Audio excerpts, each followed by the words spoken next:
আসুন আমরা সূরাটা শুরু করি। আউযু বিল্লাহি মিনাশ শাইতানির রাজীম। বিসমিল্লাহির রহমানির রহিম। হামিম আল কিতাবিল মুবিন। হামিম এটা আয়াতে মুতাশাবিহাত। আল কিতাবিল মুবিন স্পষ্ট কিতাবের শপথ, এটা অকসমিয়া কসম। তো কিতাবুল মুবিন বলতে আল কোরআন বোঝানো হচ্ছে। তো স্পষ্ট কিতাবের শপথ অর্থাৎ আল কোরআনের শপথ। ইন্না জাআলনাহু কুরআনান আরাবিয়্যান লাআল্লাকুম তা'কিলুন। নিশ্চয়ই আমি করেছি এই কোরআনকে আরবি কোরআন, যাতে তোমরা বুঝতে পারো। মুহাম্মদ সাল্লাল্লাহু আলাইহি ওয়াসাল্লাম আরবি নবী, তার মাতৃভাষা আরবি। তো আরব দেশের লোকদের মধ্যেই কোরআন নাযিল হয়েছে। আল্লাহ বলেন যাতে তোমরা বুঝতে পারো, তোমাদের বুঝতে কোনো কষ্ট না হয়। ওয়া ইন্নাহু ফি উম্মিল কিতাবে লাদাইনা, এবং নিশ্চয়ই এই কোরআন মূল কেতাবেও আছে। মূল কেতাব হলো লৌহে মাহফুজের যে সংরক্ষিত কিতাব, সেটাকে বলা হচ্ছে উম্মুল কেতাব, মূল কেতাব। এবং নিশ্চয়ই এই কোরআন ফি উম্মুল কিতাবে, মূল গ্রন্থের মধ্যে রয়েছে, অর্থাৎ লৌহে মাহফুজে রয়েছে। লাদাইনা আমার কাছে, আল্লাহ লাদাইনা আমার কাছে, আলিউন হাকিম। এই কোরআন অত্যন্ত মর্যাদা সম্পন্ন এবং অত্যন্ত জ্ঞান গর্ভ। আলী মানে উঁচু, মানে অত্যন্ত সম্মান মর্যাদা সম্পন্ন এবং মহা জ্ঞানের সমাবেশ এর মধ্যে ঘটিয়েছেন। আল্লাহ বলেন আফা নাজরিবু আনকুম যিকরা সাফান আনকুনতুম কওমান মুসরিফিন। এই নাজরিবু সাফাহান এই দুইটা শব্দ মিলে একটা অর্থ হবে যে আমি কি প্রত্যাহার করে নিব। আমি কোরআন নাযিল করছি মুহাম্মদ সাল্লাল্লাহু আলাইহি ওয়াসাল্লাম পরে তোমাদের হেদায়েতের জন্য। আমি কি এই কোরআন প্রত্যাহার করে নেব তোমাদের থেকে, এই জন্য যে তোমরা কওম মুসরিফিন, তোমরা একটা সীমা লঙ্ঘনকারী জাতি। তোমাদের এই সীমা লঙ্ঘনের জন্য আমি কি তোমাদের থেকে আমার এই কোরআন যেটা নাযিল করেছি তোমাদের আমি প্রত্যাহার করে নিব। আল্লাহ ধমক দিচ্ছেন। নিলে আল্লাহ নিলে আমাদের কোনো কিছু করার নাই, কিন্তু আল্লাহ দয়া করে নেন নাই।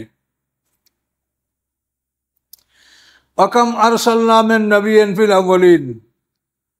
কত পাঠিয়েছি আমি, অনেক, একেবারে কামে খবরিয়া, অর্থাৎ অনেক অনেক রাসূলগণ, অনেক নবীগণ আমি পাঠিয়েছি ফিল আউয়ালিন, পূর্ববর্তীদের মধ্যে। পূর্ববর্তী যে জাতিগুলো ছিল তাদের মধ্যে আমি অনেক রসুল পাঠিয়েছি। তাদের সংখ্যা কত সেটা আমরা বলতে পারবো না, তবে তারা অসংখ্য অগণিত। তো তাদের সংখ্যার ব্যাপারে আল্লাহ কোরআন পাকে বলেছেন মিনহুম মান কাসাসনা আলাইক ওয়া মিনহুম মান লাম নাকসুস আলাইক, যে তাদের কতকের বিবরণ আপনাকে আমি দিয়েছি এবং কতকের বিবরণ আপনাকে আমি দেইনি। এই জন্য নবী রসুলদের ব্যাপারে কোনো সংখ্যা বলা যাবে না যে 1,24,000 বা 2,24,000, এরকম কোনো সংখ্যা উল্লেখ করা যাবে না। অগণিত নবী রাসূল, কোরআনে 25 জন নবী রাসূলদের নাম উল্লেখ আছে।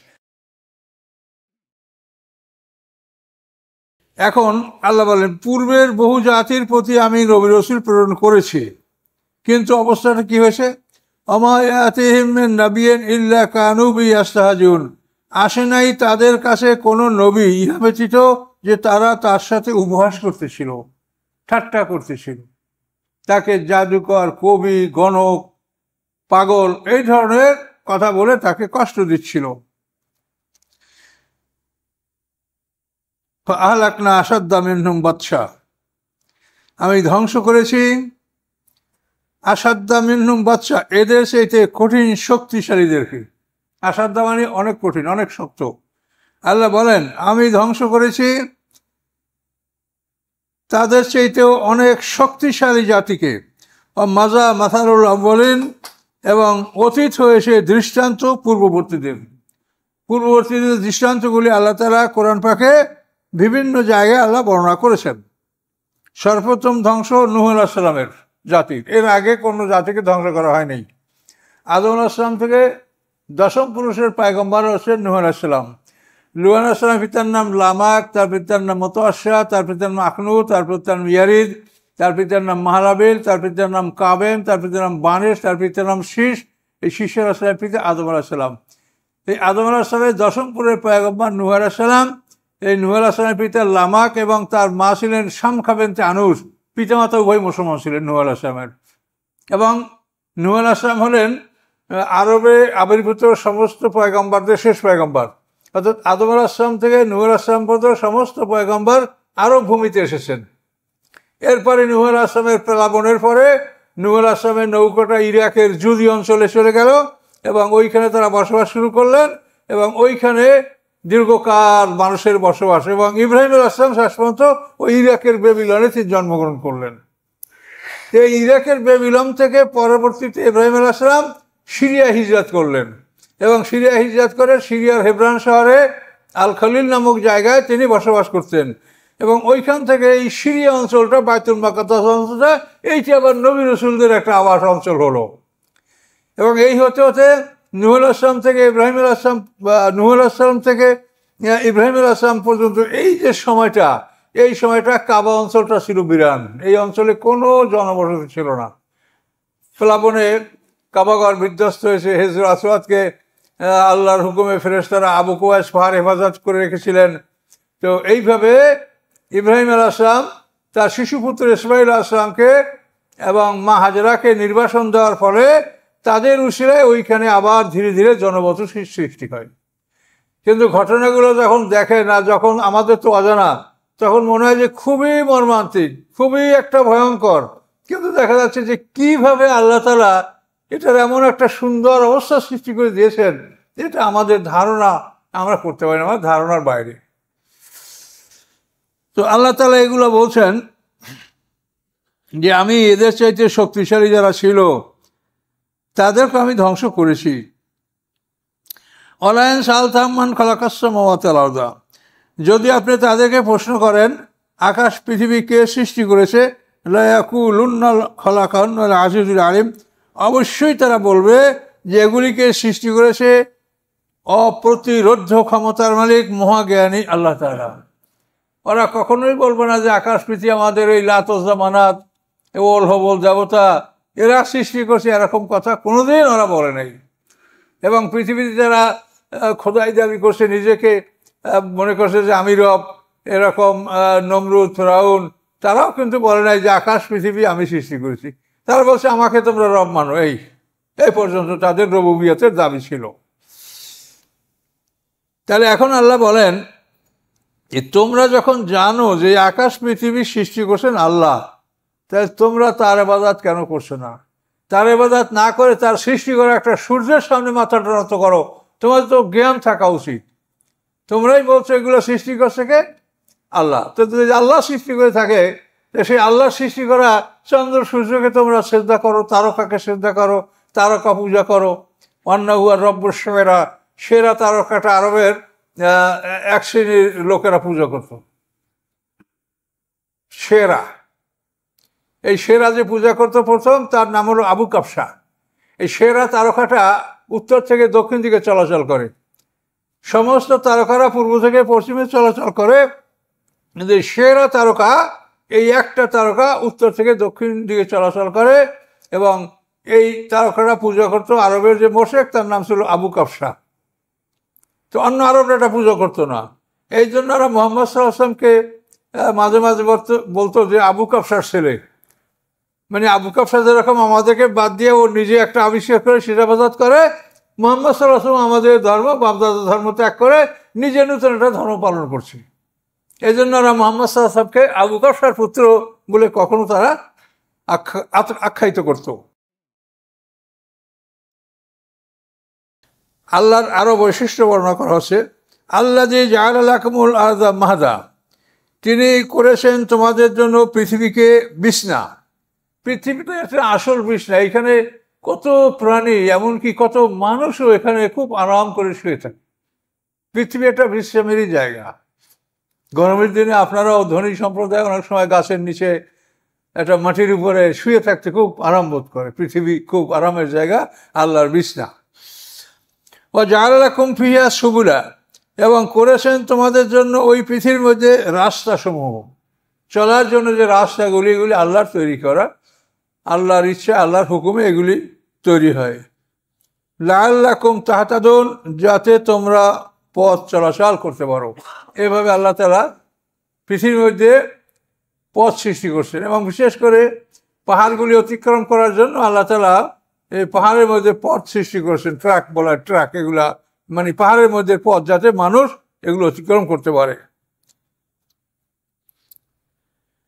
আল্লাযী নাযালা মিনাস সামায়ে মা, এবং তিনি সেই আল্লাহ যিনি আকাশ থেকে পানি বর্ষণ করেন বেকাদারেন পরিমাণ মতো। এই পানিটা যদি খুব বেশি হয় তাহলে বন্যা হবে, যদি কম হয় তাহলে অনাবৃষ্টি এবং দুর্ভিক্ষ দেখা যাবে, ফসলাদি হবে না। এই জন্য বলেন আকাশ থেকে আমি পানিটা নাজেল করি বেকাদারেন, একটা পরিমাণ মতো, যে পরিমাণ পানি বর্ষণ করলে পৃথিবীর উপকার হবে, ক্ষতি হবে না। এবং এমন সিস্টেমে আল্লাহ এটা নাজেল করেন। দেখেন, বর্ষাকাল যখন প্রথম শুরু হয় তখন তো গোটা পৃথিবী তামাটে, তামার রং, পাহাড়গুলি, বিশেষ করে পাহাড়ি অঞ্চলটা খুব আশ্চর্য মনে হয় যেন সম্পূর্ণ তামা। কিন্তু যখনই বর্ষা পড়ে তো প্রথম ছোট ছোট গাছ তৈরি হয়, তারপর আস্তে আস্তে বড় গাছ তৈরি হয়। তো আল্লাহ তাআলা এই ছোট ছোট গাছগুলি তৈরি করেন কেন? যে এই গাছগুলি যদি মাটির উপরে না থাকে তো বর্ষা পানিতে প্রচুর মাটি ক্ষয় হবে, মাটির স্বাভাবিক অবস্থা থাকবে না। এই জন্য আল্লাহ তাআলা ঘাস, বন, এই যে মাঠে সব দেখেন এই ছোট ছোট এগুলি তৈরি করেন, তারপর আল্লাহ তাআলা বেশি বৃষ্টি দান করেন। এই যে আল্লাহর সৃষ্টির মধ্যে সব কুদরত নিহিত, এগুলি নজর করলেই আমরা দেখতে পাবো যে তার এক মহা কুদরত, এই মহা কুদরতের কারখানা এই পৃথিবী। কাজে এই পৃথিবীর মালিক তিনি আমাদেরকে পুনরায় সৃষ্টি করবেন, তিনি আমাদের থেকে হিসাব নেবেন, ভালো মন্দের পুরস্কার তিনি দিবেন। এ বিশ্বাস আমাদেরকে রাখতে হবে, আর না করলে মহাবিপদ। আনশা'না বালদাতাম মাইতা, আল্লাহ বলেন আমি জীবিত করি এই বৃষ্টি দ্বারা বালদাতাম মাইতা, মৃত শহরকে, যে শহরের মধ্যে কোনো উৎপাদন ক্ষমতা নাই, কিছুই সে উগাতে পারে না, জন্মাতে পারে না, সেই শহরকে আমি এই বৃষ্টি পানির সাহায্যে আমি উজ্জীবিত করি। কাযালিকা তুখরাজুন, এভাবেই তোমরা বের হবে। হাসরের ময়দানে তোমাদেরকে এক পশলা বৃষ্টির মাধ্যমে বের করব।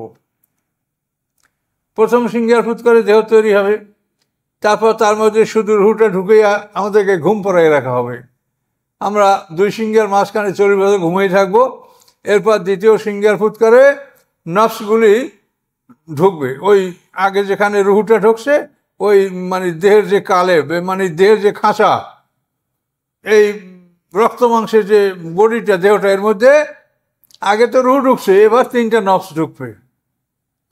এই চাইরোটা যখন ঢুকে যাবে তখন আপনি আমি পূর্ণাঙ্গ মানুষ। যেরকম মায়ের পেটে আমরা পূর্ণাঙ্গ মানুষ হই এবং এই চাইরোটা জিনিস মায়ের পেটে বেশি আমরা লাভ করি, রুহু, নফস, এগুলো মায়ের পেটে আমরা পাই। এবং এইভাবে পূর্ণাঙ্গ একটা মানুষ মায়ের পেটে হওয়ার পরে এরপরে মায়ের পেট থেকে সেই মানুষটা আমরা পৃথিবীতে বের হয়ে আসি। তো আল্লাহ বলেন ঠিক ওইভাবেই, এই জন্য পৃথিবীকে মা বলা হয়েছে। তাহফাজু মিনাল আরদি ফাইন্নাহা উম্মুকুম, এটা হাদিস, যে পৃথিবীর ব্যাপারে তোমরা যত্নবান হও, পৃথিবী তোমাদের মা, মাতৃতুল্য। কাজেই পৃথিবী সব কিছু উৎপাদন করে। তো এই পৃথিবী যেরকম বৃষ্টির মাধ্যমে সব কিছু উৎপন্ন করে, আল্লাহ বলেন আমিও তোমাদেরকে হাসরের ময়দানে দ্বিতীয় সিঙ্গার ফুৎকারের মাধ্যমেই তোমাদেরকে পরিপূর্ণরূপে মাটির মধ্যে আমি তৈরি করে রাখবো। সিঙ্গার ফুৎকার শেষ হওয়ার পরে এক পশলা বৃষ্টি বসাবো, এই বৃষ্টির পরেই মাটিটা নরম হবে, ফেটে ফেটে সমস্ত মানুষগুলি তোমরা মাঠে উঠে যাবে। এবং ওঠার পর সবাই ছোট্ট উলঙ্গ, কারো কোনো আপত্তি নেই, কেউ আপত্তি করা কি আছে? ছোট্ট মানুষ যদি সবই এক বয়সী হতো, কে কাকে কি বলবে? কিন্তু অনেক হুজুর আমরা অনেক বানাইয়া ওয়াজ করি যে ওই সময় কি হবে, মা ফাতেমা কি হবে, বা বিবি খাদিজা কি হবে, এগুলি সব বানানো গপ্প। তার কারণ সমস্ত মানুষ, আল্লাহ বলেন প্রথমবার যেভাবে তোমাদেরকে ছোট্ট এবং উলঙ্গ আমি সৃষ্টি করেছি, দ্বিতীয়বার ঠিক ওইভাবেই তোমাদেরকে সৃষ্টি করবো। কাজে সবাই ছোট্ট এবং উলঙ্গ থাকবে। কিন্তু এক জোড়া মানুষ আদম হাওয়া এরা ছোট্ট এবং উলঙ্গ থাকবে না। তার কারণ আল্লাহর কথাটা কি? আল্লাহ বলছেন কামা বাদাকুম তাউদুন, যেভাবে তোমাদেরকে প্রথমবার সৃষ্টি করা হয়েছে ওভাবেই তোমাদেরকে ফিরিয়ে আনা হবে। তো আদম হাওয়াকে তো আল্লাহ এরকম ছোট্ট মারপ্যাট থেকে বের করেন নাই, আল্লাহ হাত দিয়ে বানাইছে এবং আদমের পাঁজরের হাঁটি দ্বারা বেহেশতে বসে আল্লাহ মা হাওয়াকে বানাইছে। এই দুইটা মানুষ পোশাক পরা অবস্থা এবং বড় হাসরের ময়দান উঠবে এবং আমরা সবাই দেখতে পাবো যে এই দুইটা মানুষ আমাদের পিতামাতা। তাহলে আমরা যে মতভেদ করলাম, ঝগড়া করলাম, মারামারি করলাম, আসলে কি কি জন্য? এই দুইটা মানুষই তো আমাদের মা বাবা, আমরা তো সবাই তার সন্তান। এই কথাটা সেদিন মানুষ উপলব্ধি করবে। আল্লাহ বলেন কাযালিকা তুখরাজুন, এভাবে তোমাদেরকে বের করে নিয়ে আসা হবে। আল্লাযী খালাকাল আজওয়াজা কুল্লাহা, যিনি সৃষ্টি করেছেন সব কিছুর জোড়া, মানে প্রত্যেকটা জিনিস আল্লাহ জোড়ায় জোড়ায় সৃষ্টি করছেন, শুধু আল্লাহ তাআলা বেজোড়। কুল হুয়াল্লাহু আহাদ, বলো আল্লাহ এক। এই আল্লাহ ছাড়া তার সমস্ত সৃষ্টি জোড়া জোড়া। আমাদের দেহটাও এরকম জোড়া জোড়া। এই দেহটাকে আপনি প্রথম ভাগ করেন এক জোড়া, কি? পানি, মাটি, আগুন, বাতাস, এগুলো এক। নফসে মুতমাইন্না, নফসে লাওয়ামা, নফসে রূহ, এগুলো দুই, এই এক জোড়া। তো এই চাইরে সেরে আটে মিলে আপনার কি আসলে এক জোড়া পদার্থের দেহ, আধ্যাত্মিক দেহ। আবার যদি আপনি সৃষ্টিগত দিক থেকে আপনি আগান, তাহলে সেখানে দেখবেন যে প্রত্যেকটা মানুষের প্রথম আমাদের মৃত্যু, মৃত্যুর পরে বরজাক, বরজাক পরে জন্ম, জন্মের পরে জীবন। কাইফা তাকফুরুনা বিল্লাহি ওয়া কুনতুম আমওয়াতা, মানুষের জীবন, মানুষ শুরু হয়েছে মৃত্যু হতে। কাইফা তাকফুরুনা বিল্লাহি ওয়া কুনতুম আমওয়াতা। এখন আপনাদের প্রশ্ন আসবে যে মরতে হলে তো জীবন লাগে, তাহলে মরে কেমনে? তোমরা মৃত ছিলে, তাহলে মৃত হইতে গেলে তো জীবন দরকার। হ্যাঁ, জীবন ছিল, কিন্তু সেই জীবনটাকে আল্লাহ জীবন হিসেবে গণ্য করেন নাই, যেহেতু সেটাকে উপভোগ করে নাই। জীবন হলো এমনটা জিনিস যেটাকে উপভোগ করা যায়। আমরা দুনিয়াতে জীবনটা উপভোগ করছি, আবার দ্বিতীয় জীবনটা আমরা এর চেয়ে ভালোভাবে উপভোগ করব। কিন্তু আমাদেরকে যে শুধু পরীক্ষা করার জন্য যে তোমাকে আমি যে কাজের জন্য বানাইছি তুমি এই কাজের যোগ্য হইছো কিনা, এইটা পরীক্ষা করার জন্য যে সামান্য এক মুহূর্তের জন্য আমাদের মধ্যে প্রাণ সঞ্চার করা হয়েছিল, আল্লাহ তাআলা এটাকে জীবন বা হায়াত বলেননি, এজন্য ওইটা বাদ। আল্লাহ কি বলছেন? ওয়া কুনতুম আমওয়াতা, কাইফা তাকফুরুনা বিল্লাহি ওয়া কুনতুম আমওয়াতা। তাহলে আমাদের প্রথম পর্ব হলো মৃত্যু, মৃত্যুর পরে আমাদের বরজাক, পর্দার আড়ালের জগৎ। কোথায় ছিলাম? আমরা বলি আলমে আরো, এটা আমাদের কাল্পনিক কথা, রূহ জগৎ, কিন্তু এটা কোথায় কি কিভাবে এটা আমরা কিছু বলতে পারি না। তো এই বরজাকে আমরা পিতামাতার পিঠে ছিলাম, এটা আমরা বলতে পারি, ওখান থেকে বের করা হয়েছে, ওখানে আবার আমাদেরকে ঢুকিয়ে রাখা হয়েছে। তাহলে প্রথম মৃত্যু, তারপর বরজাক, বরজাক পরে জন্ম, জন্মের পরে জীবন। তাহলে এখানে এই দেখেন চার।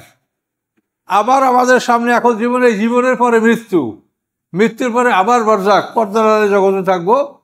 তারপরে আবার ইসরাফিলের সিংহার ফুৎ করে আমরা জীবিত হব, এরপরে আমাদের দ্বিতীয় জীবন শুরু হবে। এখানেও দেখেন চার আট, মানে এক জোড়া। অথবা যদি চার জোড়া করেন তাও আপনি জোড়া ঠিকই আছে আপনার, কিন্তু এই জোড়াটা আপনি ভাঙতে পারবেন, এটা কোরআনের কথা।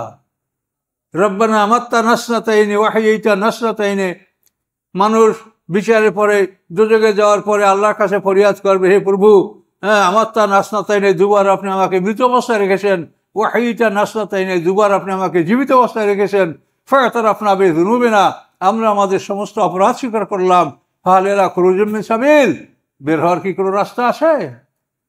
এই যে জোড়া, আপনি যদি মুনকার নাকিরের সুয়া জবাবটা মানেন, তো এইখানে আপনার জোড়াটা ভেঙে যাচ্ছে। তাহলে আপনার জীবন হয়ে যায় তিনটা, মৃত্যু হয়ে যায় তিনটা, এটা হবে না। আর এটা তো কোরআনে নাই, কোরআনে থাকলে তো সেটাকে কোনো রকম কিছু করার নেই আমাদের। কিন্তু এই মুনকার নাকির এবং এই মৃত্যু, তাদের যে জন্ম পর্বটা, এটা কোরআনে নাই। কোরআনে কবর আযাব আসে, কোরআনের কবর আযাব হলো কোরআনে যেটা বলা হয়েছে, ফেরাউন সম্প্রদায়কে আল্লাহ বলছেন আন্নার ইউরাজুনা আলাইয়া গুদুম আসিয়া, যে ফেরাউন সম্প্রদায়কে তাদেরকে তাদের আগুনের ঠিকানার কাছে সকাল সন্ধ্যা তাদেরকে উপস্থিত করা হবে এবং দেখানো হবে যে এইটা তোমাদের আগুনের ঠিকানা, এখানে তোমরা থাকবে। ওয়াইয়াউমা তাকুমুস সাআ, এবং যেদিন কিয়ামত কায়েম হবে, আদখিলু আলা ফিরআউন আশাদ্দুল আযাব, আল্লাহ বলেন প্রবেশ করাও ফেরাউন সম্প্রদায়কে কঠিন শাস্তির মধ্যে। তাহলে কিয়ামতের দিন তাদেরকে কঠিন শাস্তিতে প্রবেশ করার আদেশ দেওয়া হবে, কবরে কঠিন শাস্তি হবে না। কবরের শাস্তিটা কি, যে তারা সিজনে থাকবে এবং এই সকাল সন্ধ্যা দুইবার তাকে এই শাস্তির জায়গাটা দেখানো হবে। এটা হলো কোরআন। এবং হাদিসও ঠিক একইভাবে হাদিস আছে, বুখারী মুসলিমের মধ্যে এই ব্যাপারে হাদিস আছে, সেখানে বলা হয়েছে ইন্না আহাদাকুম ইযা মাতা, আল্লাহ রাসূল বলেন, নিশ্চয়ই তোমাদের কেউ যখন মারা যায়, ওরে যে আলাই মাকাদহু বেল গাদাতে আসি, তার ঠিকানা সকাল সন্ধ্যা তাকে দেখানো হয়। ইনকান আমিনাল জান্নাত মিনাল জান্নাত, যদি সে জান্নাতি হয় তাহলে জান্নাতের ঠিকানা দেখানো হয়। ওয়াইনকান আমিনাল নার ফামেন, ওয়াইনকান আমিন আহলের নার ফামেন নার, এবং সে যদি আগুনের অধিবাসী হয় তাকে আগুনের ঠিকানা দেখানো, এবং বলা হয় হাজা মাকা দাকা হাত্তা আদাখালাকাল্লাহু ইয়ামাল কিয়ামা, এই তোমার ঠিকানা, কিয়ামতের দিন বিচার পরে তোমাকে এই ঠিকানায় পৌঁছিয়ে দেওয়া হবে। এটা কিন্তু বুখারী মুসলিমের হাদিস, সহিহ হাদিস। তাহলে কোরআন যা বলে হাদিসও তাই বলে, এটার নাম হলো হাদিস।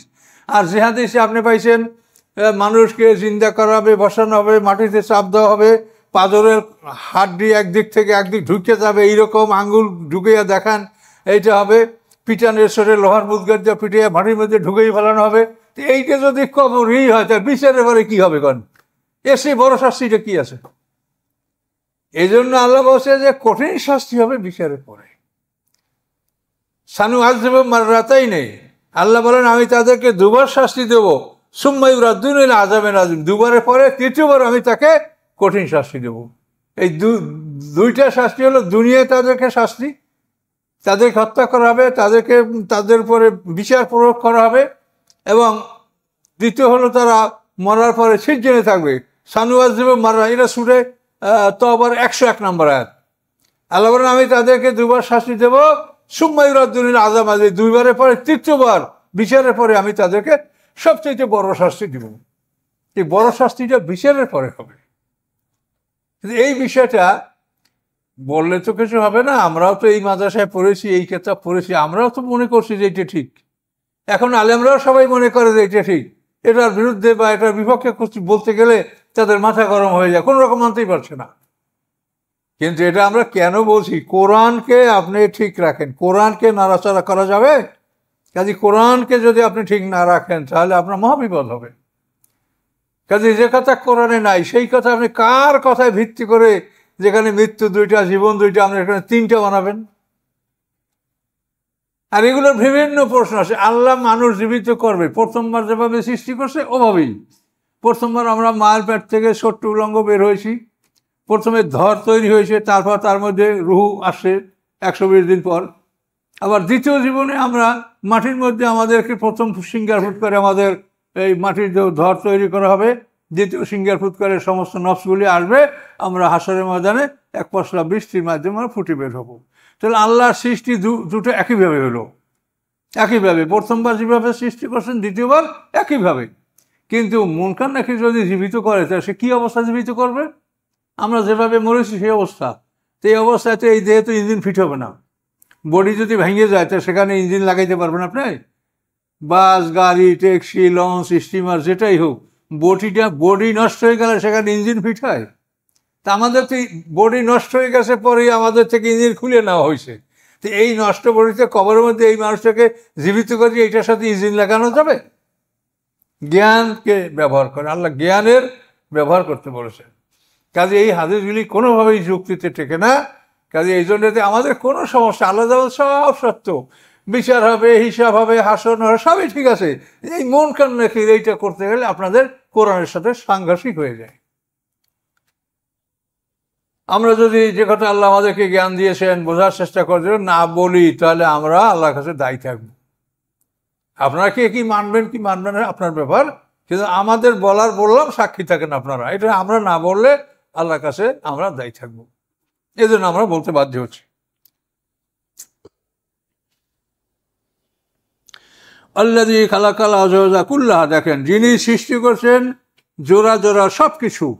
তা আমাদের যে দিক থেকে আপনি দেখবেন জোড়া জোড়া ঠিক আছে, কিন্তু ওইটা মানতে গেলে আপনার জোড়া থাকছে না, তাহলে 3 হয়ে যায় জীবন, মৃত্যু হয়ে যায় 3টা। ওয়াজআলা লাকুমুল ফুলকা ওয়াল আনামা, সৃষ্টি করেছেন তিনি তোমাদের জন্য নৌকাগুলি, ওয়াল আনামা এবং পশু সম্পদ, গৃহপালিত পশু, চতুষ্পদ পশু, আনাম। নৌকা এবং চতুষ্পদ পশু তোমাদের জন্য আল্লাহ সৃষ্টি করেছেন, মা তার কাবুন, যাতে তোমরা আরোহণ করো। তোমরা এই নৌযানগুলিতেও আরোহণ করো এবং তোমরা পশুগুলির উপরেও আরোহণ করো।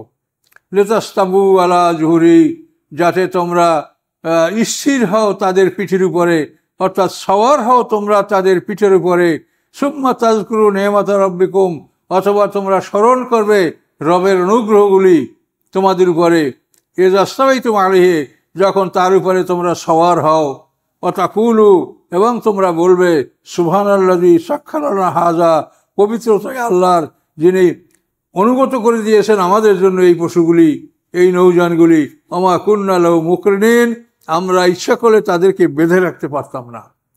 আল্লাহ যদি এগুলি আমাদের জন্য অনুগত করে না দিতেন, বাধ্য করে না দিতেন, তাহলে এগুলিকে আমরা বেঁধে রাখতে পারতাম না। একটা মহিষ, এটা যদি মালিককে না মানে, একটা হাতি, একটা ষাঁড়, বলদ মালিককে যদি না মানে, তাহলে মালিকের সাথে লড়াই করবে সারাদিন? একটা বলদের সাথে লড়াই করতে তো 10 জন লাগবে আমাদের। তো এরকম তো শত শত করবে একটা মালিক পশু, একজনই। তাহলে আল্লাহ বলেন যে আমি, তোমরা আল্লাহর কাছে এই জন্য পবিত্রতা ঘোষণা করো, সাখখারা লানা হাযা, যিনি আমাদের জন্য এগুলিকে বাধ্য করে দিয়েছেন, অনুগত করে দিয়েছেন, ওমা কুন্না লাহু মুকরিনিন, আমরা ছিলাম না যে তাদেরকে আমরা বেঁধে রাখতে পারি। এগুলো বেঁধে রাখার ক্ষমতা আমাদের ছিল না। যদি এগুলি আমাদের মালিককে না মানত, পোষ না মানত, তাহলে এগুলি বেঁধে রাখা কোনো রকম সম্ভব ছিল না। এটা পিঁপড়া আপনাকে মানে না, কোনো রকম পারেন পিঁপড়ার সাথে? ও ও ও কত ক্ষুদ্র, কিন্তু আপনারে কামড় দিবেই, ও মানছে না আপনাকে। কিন্তু একটা গরু, একটা মহিষ, একটা হাতি, তাকে আপনি পোষ মানালে সে আপনাকে মানবে, আপনার বিরুদ্ধে কিছু করবে না। ওয়াইন্না ইলা রাব্বিনা লামুনকালিবুন, এবং নিশ্চয়ই আমরা আমাদের রবের প্রতি আমরা প্রত্যাবর্তনকারী। তা এই যে দোয়াটা, এইটা কিন্তু আপনারা বিমানে উঠলেও দেখবেন যে আলো জ্বলিয়ে ওঠে এবং এই লেখাটা ভেসে ওঠে। এই বিমান হোক, নৌযান হোক, এই বড় বড় যানগুলিতে এই আয়াতগুলি, এগুলি মানে রেকর্ড করা আছে। আপনি বিমানে উঠলে বিমান ছাড়ার আগে এই লেখাটা ভেসে উঠবে, সুবহানাল্লাযী সাখখারা লানা হাযা ওয়া মা কুন্না লাহু মুকরিনিন ওয়া ইন্না ইলা রাব্বিনা লামুনকালিবুন, এই দোয়া। তো আপনারা যানবাহনে আরোহণ করলে এই দোয়াটা পড়বেন। তারপরে সাথে আরও একটা দোয়া পড়তে পারেন, বিসমিল্লাহি মাজরিহা ওয়া মুরসাহা ইন্না রাব্বি লাগাফুরুর রহিম, এটা নূহ আলাইহিস সালাম পড়েছেন, এই দোয়া আপনি পড়তে পারেন। আর আরেকটা ছোট্ট নাম আছে আল্লাহর, ইয়া রাকিবু, রা দনকিয়াকা বিয়া বিয়া রাকিবু।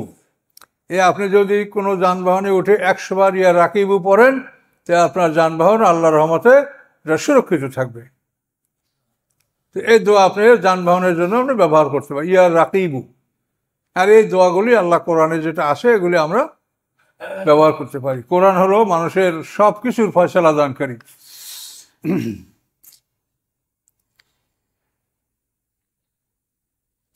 ওয়া জাআলু লাহু মিন ইবাদিহি জুজআ, এবং তারা করছে আল্লাহর জন্য তার বান্দাদের একটা অংশ, মানে তাদের আল্লাহর বান্দাদের একটা অংশ, এটাকে তারা আল্লাহর অংশ মনে করে। যেমন আপনার যদি ছেলে হয়, সেটা আপনার অংশ, আপনার ছেলে মেয়েটা আপনার অংশ। এখন ওরা আল্লাহর সৃষ্টি, আল্লাহর বান্দা, তাদেরকে আল্লাহর একটা অংশ সাব্যস্ত করে।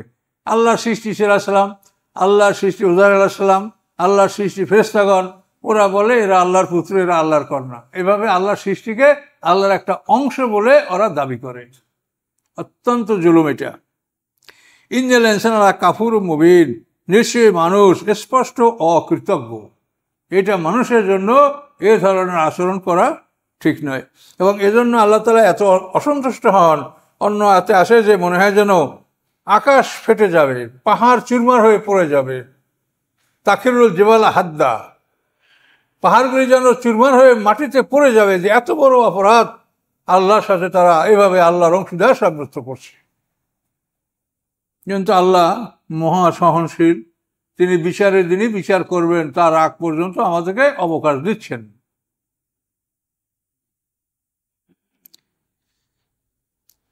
এই দেখেন, আমের তাকাজা মেম্মা ইয়াখলুকু বানাত, অথবা গ্রহণ করেছি কি আল্লাহ তাআলা তার সৃষ্টির মধ্যে হতে কন্যা। আল্লাহ তার কোনো সৃষ্টিকে তার কন্যা হিসেবে আল্লাহ গ্রহণ করেছেন? ওরা বলে যে আল্লাহর ফেরেশতারা এটা আল্লাহর কন্যা। নাউযুবিল্লাহ। ও আসফাকুম বানিন, আর তোমাদেরকে আল্লাহ পুত্র সন্তান দ্বারা সম্মান করেছেন। আল্লাহ নিজের জন্য কন্যা সন্তান গ্রহণ করেছেন, আর তোমাদেরকে পুত্র সন্তান দিয়ে আল্লাহ সম্মান করেছেন। এটা কি তোমাদের দাবি? যদি এটাই হয় তাহলে শোনো, ওয়াইদা বুশির আহাদুম বিমা যরাবা লির-রহমানি মাসালা যাল্লা ওয়াজহু মুসাদ্দা হুয়া কাযিম। যখন সুসংবাদ দেওয়া হয় তাদের কাউকে ওই বিষয়ের ওই সব কিছুর যারা বর্ণনা করে রহমানের জন্য দৃষ্টান্ত, রহমানের জন্য তারা যে দৃষ্টান্তগুলি বর্ণনা করে, এইগুলির কোনো সুসংবাদ যদি তাদেরকে দেওয়া হয়, অর্থাৎ কন্যা সন্তানের সুসংবাদ যদি দেওয়া হয়, যাল্লা ওয়াজহু মুসাদ্দা, হয়ে যায় তার চেহারা কালো, ওহুয়া কাযিম, এবং সে হয় গোস্বায় ভরপুর। তোমরা আল্লাহর জন্য মেয়ে সন্তান নির্ধারণ করছো, যদি তোমাদের মেয়ে সন্তান হয় তাহলে সময় তোমরা গোস্বায় ভরপুর হয়ে যাও, হ্যাঁ, এবং তোমাদের চেহারাটা কালো হয়ে যায় কেন? আওমা ইউনাশরু ফিল হিলিয়াতি হুয়া ফিল খাসরামি গায়রু মুবিন। যে লালিত পালিত হয় গহনাগাটির মধ্যে, অথচ সে তর্কে স্পষ্ট জবাব দিতে পারে না। মহিলাদের বৈশিষ্ট্য আল্লাহ বলছেন। নাসা ইউনাসা, এটা মানে হলো লালিত পালিত হওয়া।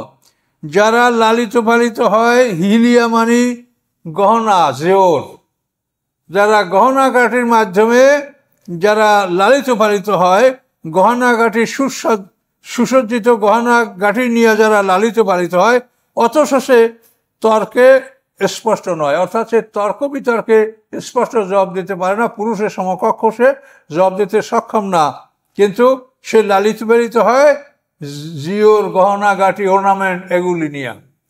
মানে এগুলি তারাই ব্যবহার করে যাদের ঘাটতি আছে, আর যাদের ঘাটতি নাই তারা এগুলো ব্যবহার করবে না। তা আপনাদের পুরুষের মধ্যে যদি কারো ঘাটতি থাকে সে সোনা ব্যবহার করবেন, আর যে মনে করেন যে আমার মধ্যে ঘাটতি নাই সেগুলো ব্যবহার করবেন না। বুঝতে পারছেন? তো এই জন্য অর্নামেন্টটা, এটা আল্লাহ বলে যে ওদের ঘাটতি, অভাব, যেহেতু ওরা তর্কে স্পষ্ট জবাব দিতে পারে না। আপনি নারীদের সাথে তর্ক করে কোনো লাভ আছে? তর্ক করলে দেখবেন যে তারা আপনার কথার জবাব দিতে পারছে না, কিন্তু রাগ করে কাঁদবে বা অন্য কিছু করবে, এটা অশান্তি সৃষ্টি হবে। এই জন্য এটা আমরা যে তাফসীরগুলি পড়ছি, কোরআনের যে বিবরণ, তাতে বলা হচ্ছে যে নারীদেরকে পাঁজরের হাড্ডি থেকে সৃষ্টি করা হয়েছে। এই পাঁজরের হাড্ডি বাঁকা, কাজে তাদের স্বভাবের মধ্যে বাঁকামি থাকবে। কাজে এই বাঁকাটা, এটা হলো সাজের বাঁকা। এটাকে তুমি সোজা করতে চাইলে এটা ভেঙে যাবে, এটা সোজা হবে না। কাজে নারীদেরকে সোজা করার জন্য যদি কেউ চিন্তা করেন, তা সংসারে অশান্তির সৃষ্টি হবে। তাদেরকে আপনি কোশ্চিনকালেও সোজা করতে পারবেন না। আপনি মনে করবেন তার ক্ষমতা উচিত বা তার ভুল হয়েছে, সে যাবে না, সেই রকমই থাকবে। আপনি যদি তাকে আদর্শ করেন তাহলে সে স্বাভাবিক হবে, কিন্তু সে কিন্তু ইচ্ছা করে আপনার কাছে ক্ষমা চাবে না। এটা নারীদের স্বভাব। তার কারণ এদেরকে বাঁকা হাড্ডি দ্বারা সৃষ্টি করা হয়েছে। এই বাঁকা হাড্ডি কখনোই সোজা করা যায় না। এখানে তাফসীরে আর একটা কথা বলা আছে যে হাড্ডিটা বাঁকা, কিন্তু এটা তো হৃদয়ের কাছে, এই বাম যেখান থেকে পাঁজরের হাড্ডিটা নেওয়া হয়েছে, এখানে হৃদয়টাও ঠিক এখানে। তাই তাফসীর কাররা বলেন যে তাকে সোজা করার জন্য তুমি চেষ্টা না করে তুমি তাকে হৃদয়ের কাছে স্থান দাও। যেহেতু হৃদয়ের কাছ থেকে হাড্ডি নিয়ে তাকে সৃষ্টি করা হয়েছে, তাহলেই সমস্যার সমাধান হবে। কাজে নারীদেরকে নিয়ে সংসার করা, এই সমস্ত বিষয় যারা জানবে না, তারা কথাবার্তা দেখবেন যে যুক্তিতর্ক সবই ঠিক আছে, কিন্তু যুক্তিতর্ক দিয়ে আপনি এটার মীমাংসায় পুষতে পারবেন না। এখানে আপনাকে এই স্নেহ, মায়া, মমতা এগুলি দিয়েই এটাকে আকৃষ্ট করতে হবে। অন্য কিছু দিয়ে, আইন দ্বারা বা আপনি ন্যায়ের পক্ষে আছেন, আপনি সত্য, এগুলি দিয়ে আপনি এটা সমাধান করতে পারবেন, এটা জানতে হবে।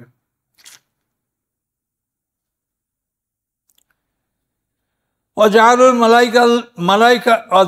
মালাইকাতাল্লাযীনা হুম ইবাদুর রহমানে ইনাসা, এবং তারা নির্ধারণ করে ফেরেশতাদেরকে, যাদেরকে আল্লাহ বানিয়েছেন ইবাদুর রহমান, রহমানের গোলাম, এই ফেরেশতাদেরকে তারা নির্বাচন করে ইনাসা, যে এরা নারী। ফেরেশতারা আল্লাহর কন্যা, এটা ওরা বলে। আরবের মুশরিকরা এটা বলতো যে ফেরেশতারা মালাইকাতু বানাতুল্লাহ, এরা আল্লাহর কন্যা, নাউযুবিল্লাহ।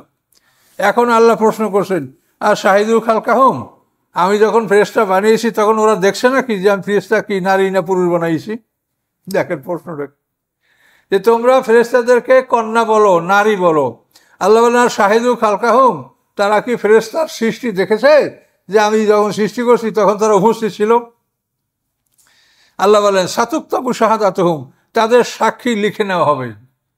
তাদের ব্যাপারে কোনো সাক্ষী দিতে পারে, সাক্ষী দিক, তাদের সাক্ষীটা রেকর্ড করা হবে এবং পরীক্ষা নিরীক্ষা করে এর রেজাল্ট তাদেরকে দেওয়া হবে।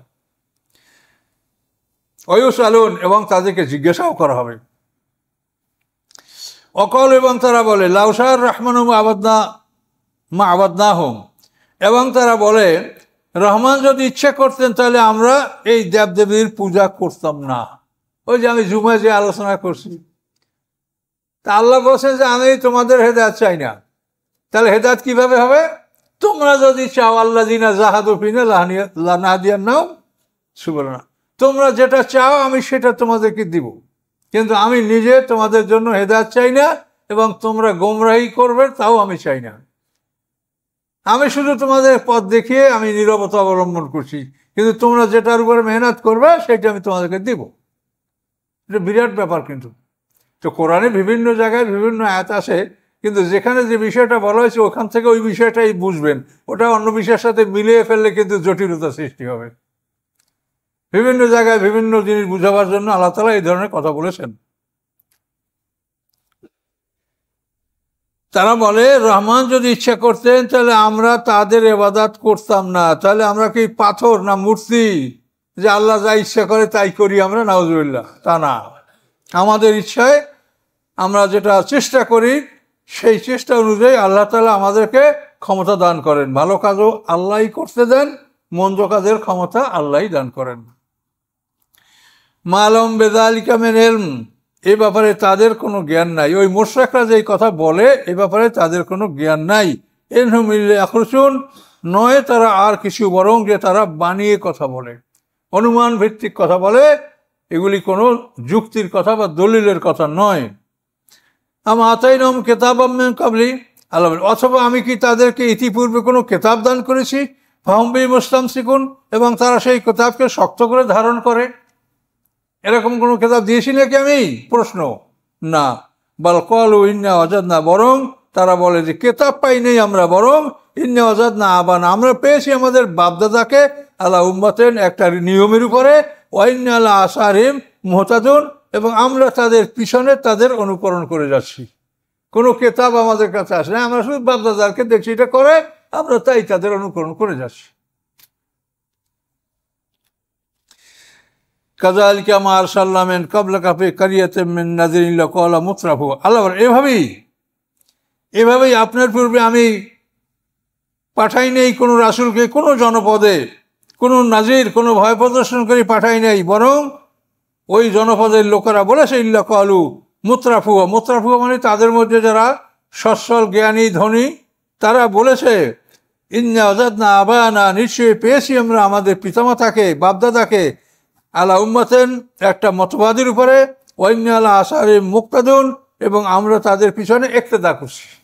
আমরা যখন ইমামকে ইক্তেদা করি, ওরা বলে আমরা আমাদের বাপদাদার ইক্তেদা করছি, ওরা যা করছে আমরা তাই করি। জ্ঞানের সদ্ব্যবহার তারা করে না।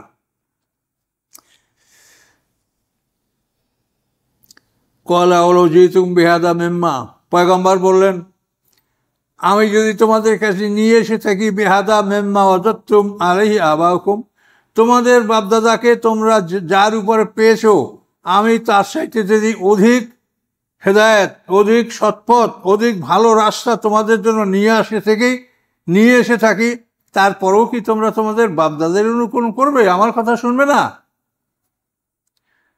ক্বালু, তারা বলে ইন্না বিমা উরসিলতুম বিহি কাফিরুন, নিশ্চয়ই আমরা তোমরা যা নিয়ে প্রেরিত হয়েছে সেগুলিকে আমরা অস্বীকার করছি। এ হলো উম্মতের জবাব। আল্লাহ বলেন এইটা বলার পর আমি কি করছি? ফান্তাকামনা মিনহুম, আমি তাদের থেকে প্রতিশোধ গ্রহণ করেছি। তা আল্লাহ প্রতিশোধ গ্রহণ করেছে, খুব ভয়ঙ্কর প্রতিশোধ গ্রহণ করেন। ফান্তাকামনা মিনহুম, আমি তাদের থেকে প্রতিশোধ গ্রহণ করেছি।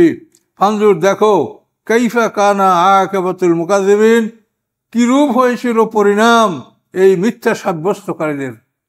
যারা পয়গম্বরকে মিথ্যা সাব্যস্ত করেছে তাদের পরিণামটা কি হয়েছিল সেটা দেখো।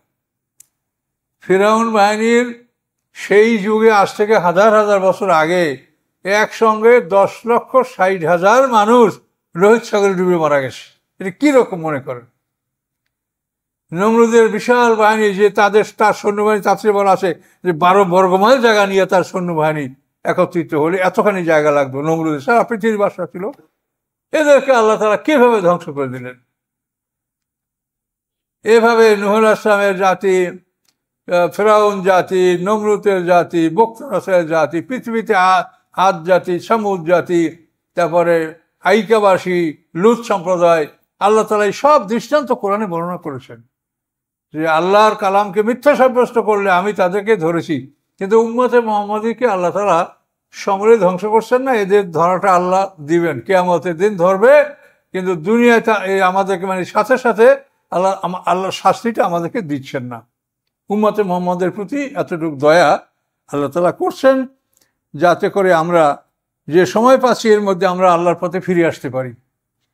সময়টা দেওয়া আছে এজন্যই যে যাতে আমরা ফিরে আসতে পারি, কিন্তু ফিরে না আসি যদি, তো এটা হবে মহাপরিতাপের বিষয় হাসরের ময়দানে, যে সময় পেয়েও আমরা এটা সদ্ব্যবহার করলাম না।